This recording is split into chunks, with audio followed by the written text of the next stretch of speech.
Selamat pagi semua, terima kasih untuk kesempatan yang telah diberikan kepada kami kelompok 10. Kelompok kami akan menjelaskan tentang Fundamentals of Transfer Pricing and Associated Enterprises. Kelompok kami terdiri dari 3 pemateri. Yang pertama dengan saya sendiri atas nama Novelia Helena Raung Herewila, dan pemateri kedua atas nama Piterinus Kodagoru, dan pemateri ketiga atas nama Paulina Weamite. Pertama, saya akan menjelaskan apa itu pengertian transfer pricing. Dalam istilah manajemen keuangan, transfer pricing didefinisikan sebagai nilai atau harga jual khusus yang dipakai dalam pertukaran antara divisional untuk mencatat pendapatan divisi penjual, selling division, dan biaya divisi pembeli atau buying division. Transfer pricing hanya dilakukan oleh perusahaan semata-mata hanya untuk menilai kinerja antara anggota atau divisi perusahaan. Tujuan transfer pricing bagi internal perusahaan adalah yang pertama, evaluasi kinerja akurat, berarti bahwa tidak satupun manajer divisi akan memperoleh manfaat atas beban manajer divisi lainnya.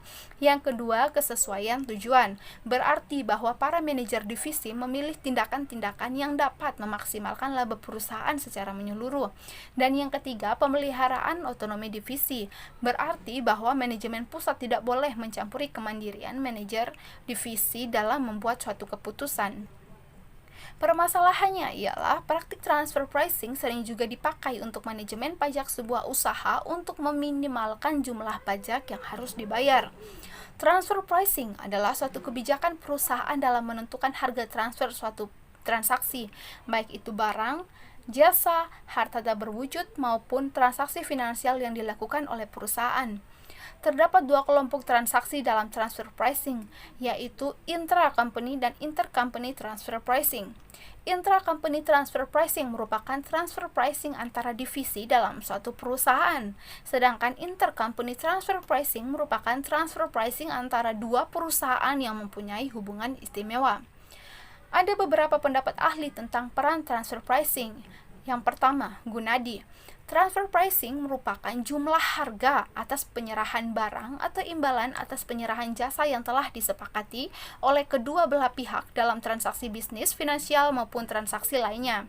Yang kedua, Darussalam dan Dani Septriadi. Transfer pricing merupakan bagian dari suatu kegiatan usaha dan perpajakan yang bertujuan untuk memastikan apakah harga yang diterapkan dalam transaksi antara perusahaan yang mempunyai hubungan istimewa telah didasarkan atas prinsip harga pasar wajar.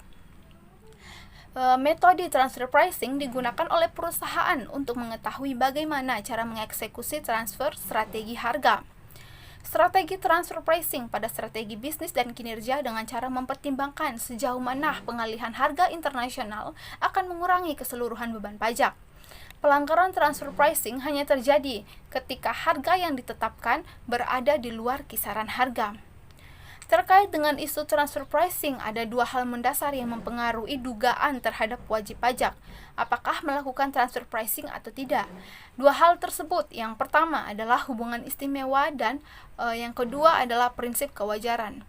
Selanjutnya, tentang dasar hukum transfer pricing. Ada beberapa peraturan perundang-undangan yang berhubungan dalam regulasi mengenai aspek perpajakan yang menyangkut transfer pricing.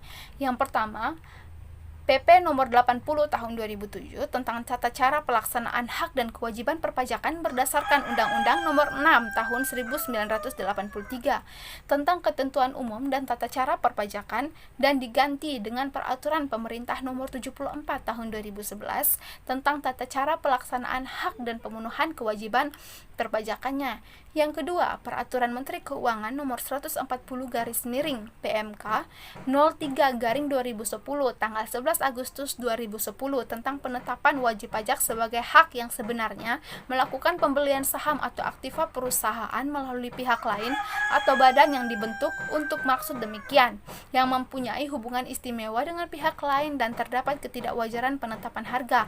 Dan yang keempat, Peraturan Dirjen Pajak nomor PER 48/PJ/2010 tanggal 3 November 2010 tentang tata cara pelaksanaan prosedur persetujuan bersama berdasarkan persetujuan penghindaran pajak berganda.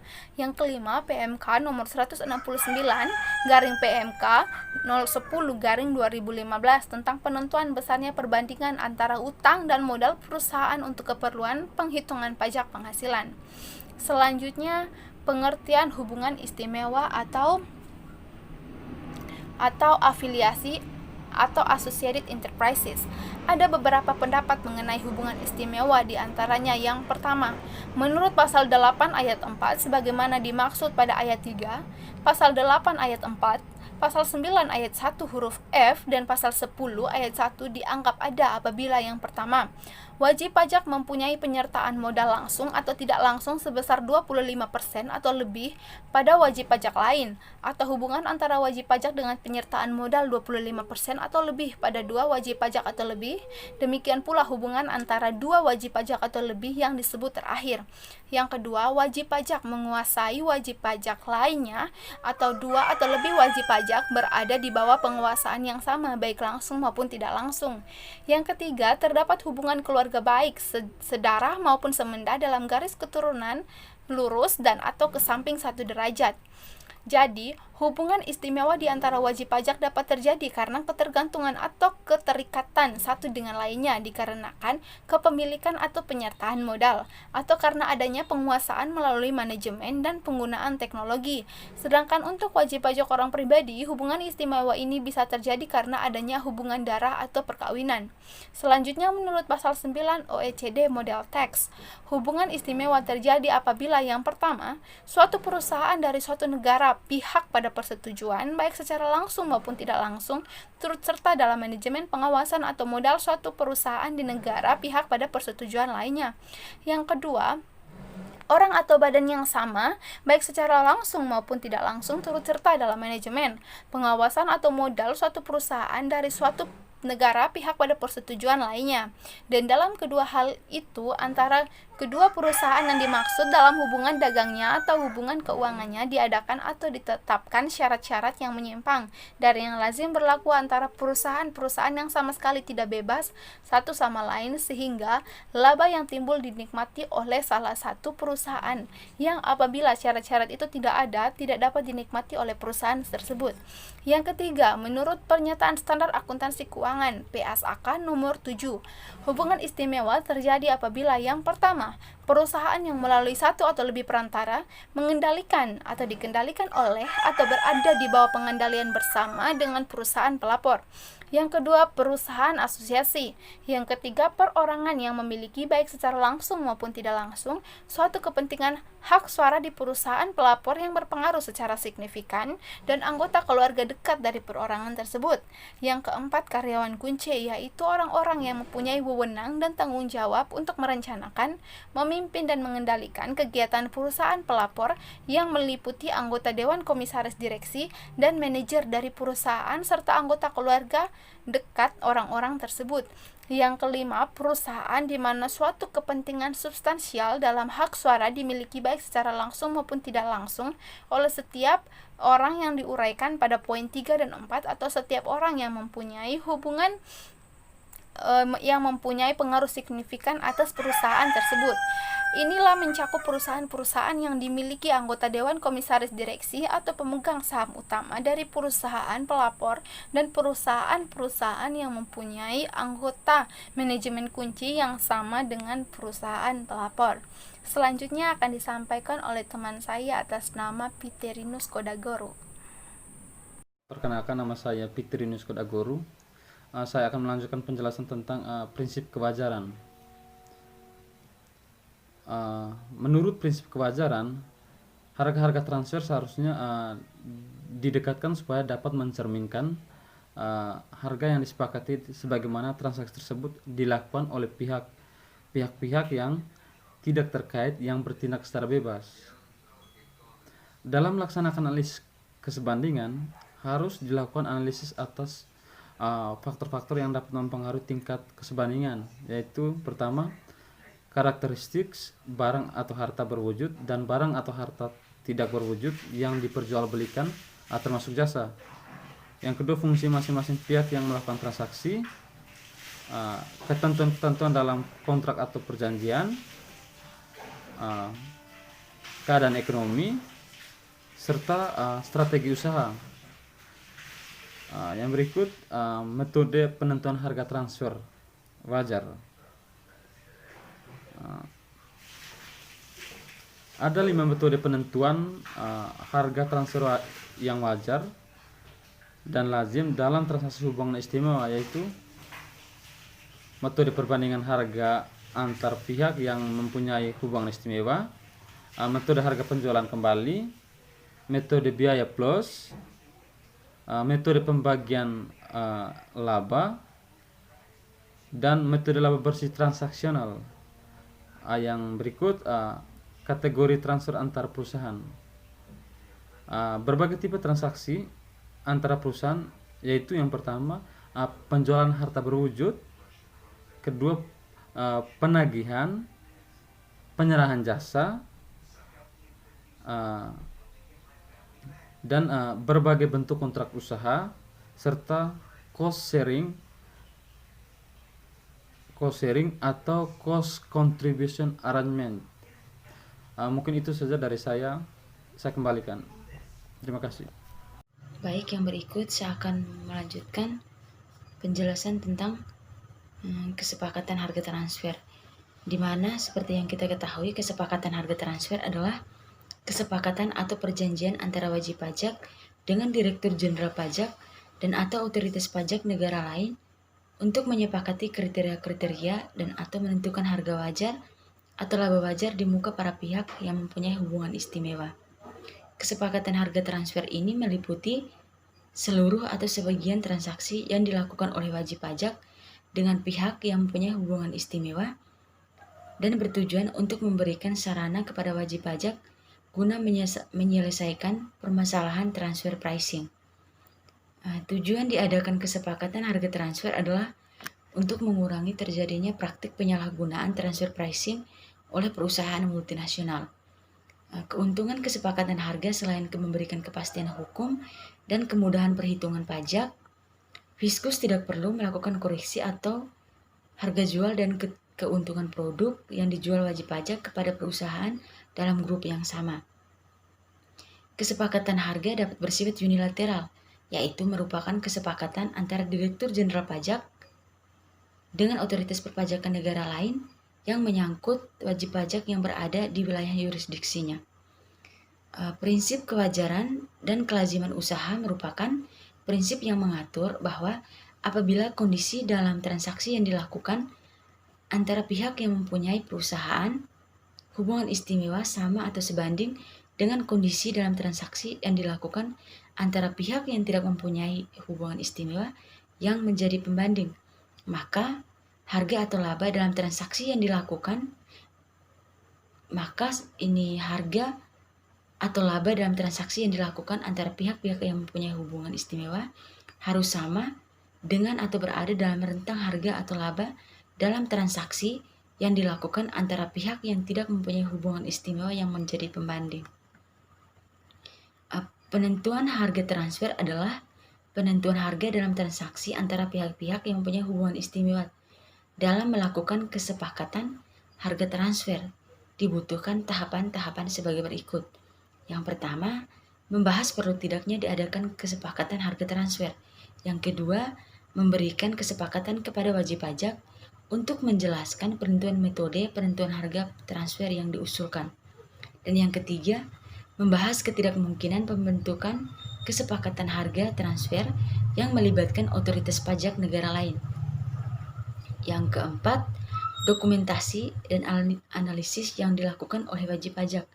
Yang kelima, membahas hal-hal lain yang relevan dengan pembentukan dan penerapan kesepakatan harga transfer.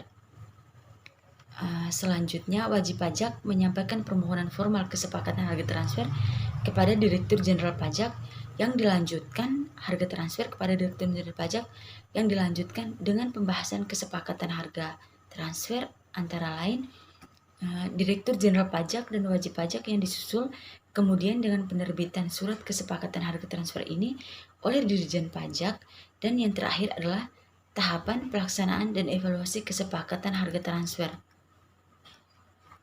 Kesepakatan harga transfer dapat diberlakukan untuk jangka waktu paling lama 3 tahun pajak yang dihitung sejak tahun pajak kesepakatan harga transfer disepakati. Kesepakatan harga transfer dituangkan dalam naskah kesepakatan harga transfer wajib pajak menyampaikan laporan tahunan yang menggambarkan kesesuaian pelaksanaan kesepakatan harga transfer dalam kegiatan atau usaha wajib pajak kepada Kepala KPP domisili paling lambat 4 bulan setelah akhir tahun pajak. Direktur Jenderal Pajak dapat meninjau kembali atau membatalkan kesepakatan harga transfer. Yang berikut, rasio modal terhadap utang.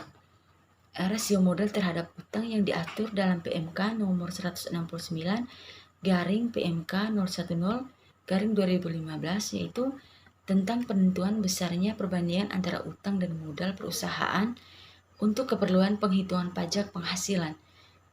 Dalam istilah keuangan, rasio modal terhadap utang ini digunakan untuk mengetahui seberapa besar perusahaan dibiayai oleh pihak kreditur dibandingkan dengan modal sendiri.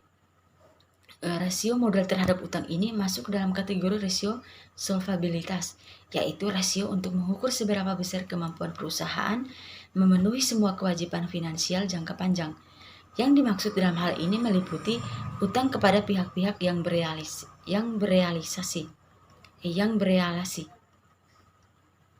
Untuk mengantisipasi adanya taktik penghindaran pajak ini melalui penentuan pada rasio modal terhadap utang sesuai dengan aturan pada pasal 18 ayat 1 Undang-Undang Nomor 7 Tahun 1983 tentang PPh sebagaimana telah diubah terakhir dengan Undang-Undang Nomor 36 Tahun 2008 tentang PPh dan Peraturan Menteri Keuangan Nomor 16 tentang penentuan besarnya perbandingan antara utang dan modal perusahaan untuk keperluan penghitungan pajak penghasilan sekaligus mencabut KMK yang terbit sebelumnya.